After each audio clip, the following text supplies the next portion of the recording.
Da Pieve, bom dia. Bom dia, Bianca, tudo bem? Tudo bem. Tanta coisa aconteceu no Rio desde a nossa última conversa na segunda-feira passada, hein?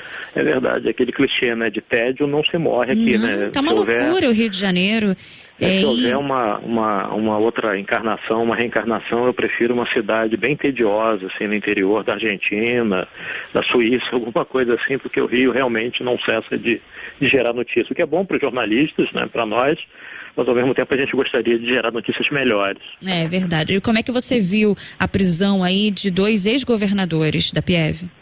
Essa eu acho que é uma boa notícia, né? É claro que tem todo um aspecto de ser deprimente, etc., você olhar para trás e ver escolhas feitas no passado, tanto por nós, eleitores, quanto pelos próprios políticos, né, que se bandearam porque havia de pior na política nacional, as piores práticas da política nacional. Então tem uma coisa de depressão mesmo, dá um baixo astral. Porém, é possível olhar para essas prisões também por um aspecto positivo, né? Não só, finalmente, a gente está vendo políticos que meteram a mão em dinheiro público, que cometeram crimes eleitorais, indo parar na cadeia, mas a gente também tem aí uma chance de quebrar um outro clichê, que era aquele de que mas por que a gente não vai roubar? Se os caras lá em cima estão roubando, bem, os caras lá em cima que estão roubando, que estão sendo acusados de roubar, também estão indo para a cadeia.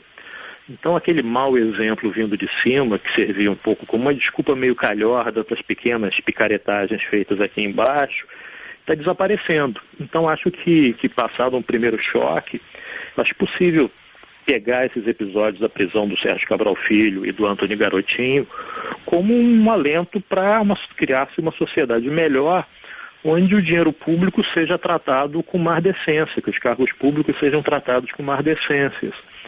Porque a revelação não só do volume de dinheiro, das propinas, etc., mas também as práticas todas, deixa claro para a população que corrupção não é tirar enquanto está se fazendo alguma coisa de política, né, em prol da população, mas também significa deixar de fazer um montão de coisa, deixar não deixar quieto no cofre público um dinheiro ali que serviria para melhorar algumas coisas, amenizar certos aspectos da vida do trabalhador que a gente sabe que são muito complicados. Então, passado esse primeiro momento de choque, eu acho possível tentar extrair um pouco de alento desses episódios. E nos parece que havia já indícios de que alguma coisa não estava no lugar. A gente sabe que o Rio perdeu muito com a queda de receita, dos royalties do petróleo, mas faltava alguma peça nesse quebra-cabeça que encaixasse, que explicasse a origem desse caos financeiro, né, da Pieve. Porque chega um momento em que acaba virando um segredo de polichinelo. Veja, por exemplo, para tirar aqui dos nossos governadores, mas ainda falamos de um político fluminense, do Eduardo Cunha. Fica aquela expectativa, vai ser preso, não vai ser preso, ele continua com poder, não poder, o que ele fez, o que ele deixou de fazer, a conta que ele disse que tinha, mas que não tem, mas certo, aquelas confusões retóricas que eles são capazes de chegar. E uma coisa alimenta a outra, porque a corrupção nasce da falta de transparência, da burocracia, da incompetência técnica. Junta isso tudo, uma fica realimentando. Mais burocracia gera mais corrupção e propicia incompetência. A incompetência gera burocracia, que por sua vez gera corrupção e por aí vai. Então, se não atacar um dos pés dessa equação, não vai adiante, porque os outros vão continuar se realimentando. E aí fala-se muito em choque de gestão, desburocratização, etc. E nós avançamos muito pouco na questão da desburocratização. A gente tem que lembrar que no passado remoto nós tivemos um ministro da desburocratização para tentar melhorar um pouco, agilizar um pouco os trâmites na vida do cidadão, etc. E não deu certo, apesar da boa vontade dele.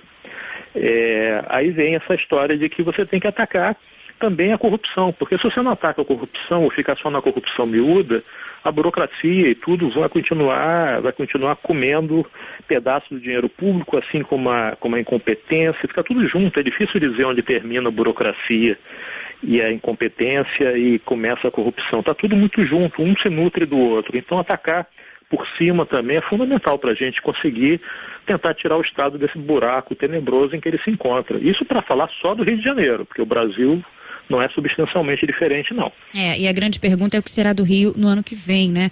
Porque se por um lado a prisão de Sérgio Cabral dá uma resposta aí à sociedade, por outro gera uma instabilidade política ainda maior no governo Pezão, o que pode também dificultar na aprovação daquele pacote de ajustes na Alerj. Ficam muitas perguntas aí sem respostas, né, da PIEV?